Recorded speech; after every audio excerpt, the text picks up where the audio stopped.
કચ્છની ધરતીનો કાળો નાગ એટલે જેસલ જાડેજા. શું તમે ક્યારે સાંભળ્યું છે કે કઠોર તેલનો ખૂની ડાકુ એક સંત બની જાય? એક એવો ડાકુ જે પ્રેમ માટે નહીં પણ સાધ્વી તોરલ માટે ભક્તિ અને સાધનાનું માર્ગ અપનાવે. આ કથા છે જેસલ અને તોરલની. એક એવા યુગની વાત જે ખૂન અને અંધકારથી ઉગીને દિવ્ય પ્રકાશ બની ગયું. તો ચાલો આજે આપણે જાણીએ કેવી રીતે ડાકુ જેસલ બન્યો સંત જેસલ, અને કોણ હતી તોરલ જેણે જેસલના જીવનની દિશા બદલી નાખી. નમસ્કાર મિત્રો, વાતોનો ભંડાર યુટ્યુબ ચેનલમાં તમારું સ્વાગત છે. એક સમયની વાત છે, જેસલ જાડેજાના ભાભી સૌરાષ્ટ્રમાં જાત્રામાં આવે છે. સોનગઢ પાસે આવતા તેને મહિલા મંડળ લૂંટાય છે. આ બધી વાત તે તોળાદેને કહે છે. ત્યારે તોળાદે કહે છે કે તમે અહીં જ રોકાઈ જાઓ, અલગ ધણી નેજાવાળો અખિલ બ્રહ્માંડનો માલિક તમને દઈ દેશે, અને કહેવાય છે કે તેની શક્તિથી ચોરેલો માલ પાછો મળી જાય છે. એ સમયે જેસલના ભાભી તેની અંદર એક દિવ્ય જ્યોત પ્રગટે છે. એ પછી તે સોમનાથ, દ્વારકા બધે જ યાત્રા કરી તેના ભાભી કચ્છમાં પાછા ફરે છે. આ સમયે જેસલે ખૂબ જ તોફાન કરેલું તેવું સાંભળતા જ કહે છે, કચ્છના કાળા નાગને નાથે ને એવી નાગણી સૌરાષ્ટ્રમાં જોઈને આવું છે.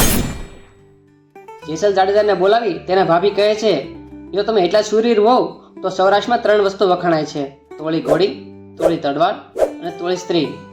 3માંથી એકને લઈ આવો તો હું તમને મદદ કહું. આ મેણું લાગતા જ જાડેજાના રૂવાડા બેઠા થઈ ગયા અને ઉપાડ્યા સૌરાષ્ટ્રમાં. જાડેજા સોનગઢ પહોંચે એ સમયે જ ત્યાં પાઠ માંડેલો હોય છે અને સંતવાણીની આરાધના થતી હોય છે, સત્સંગ જામેલો હોય છે. આ સમયે કોઈએ કહ્યું કે તોળી ઘોડીએ તોડાવ્યું. અભી તોરલ કહે, કોણ હોય અત્યારે? બાંધી દ્યો તેને. ખીલો ખોડી માણસ પાછો સત્સંગમાં બેસી ગયો. સવાર પડવા આવે છે અને પ્રસાદ આપવાની શરૂઆત થાય છે. છેલ્લે એક વ્યક્તિનો પ્રસાદ વધ્યો. તોળાદે કહે, તપાસ કરો, કોઈ એક વ્યક્તિ બાકી રહી ગયો છે. તો એ કીધું કોઈ છુપાયેલો હશે. ત્યારે તોળાદે કહે છે, અહીં કોણ છુપાય? અહીં તો અલગનો ઓટલો છે, માગો એ મળે, છતાં પણ તપાસ કરો.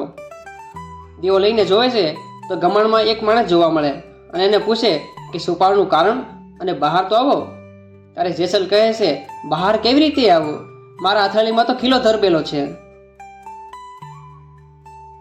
હથેળીમાં ખીલો ધરબીજો હતો છતાં હુકારો ન કર્યો. મરદ, તમારી ઓળખાણ આપો. તોળાદે વચ્ચે આવી અને સાસટિયા કાઢીને કહ્યું કે હું ઓળખી ગઈ છું, આ જેસલ જાડેજા જ હોય, બીજું કોઈ ના હોય. પણ છુપાવાનું કારણ શું છે? ત્યારે જેસલ કહે છે કે હું તો આવ્યો હતો તોળી ઘોડીને ચોરવા, પણ તમારા ભજને મને પીગળાવી દીધો. હવે ઘોડી નહીં પરંતુ તોળાદે નારની માગણી કરું છું. સાસટીઓ કાઠી કહે છે કે જાઓ તોળાદે, એક તારો અને તોળી તલવારની જુગલબંધી કરો. જેસલ જાડેજા તોળી ઘોડી, તોળી તલવાર અને તોળાદે નારને લઈને નીકળે છે. પછી દરિયામાં હોડીમાં બેસીને આગળ વધે છે. આ સમયે ખૂબ જ તોફાન શરૂ થયું અને જેસલ ડરવા લાગ્યો. એ જેસલ જે એટલા બધા ખૂન કર્યા, એટલી લૂંટફાટ કરી, છતાં પણ ના ડર્યો, એ આજે થર થર કાપવા લાગ્યો છે. અને સામે જોવે છે તો તોળાદેના ચહેરા પર સ્મિત હોય છે, હાથમાં એક તારો અને મુખે ભજન શરૂ હોય છે.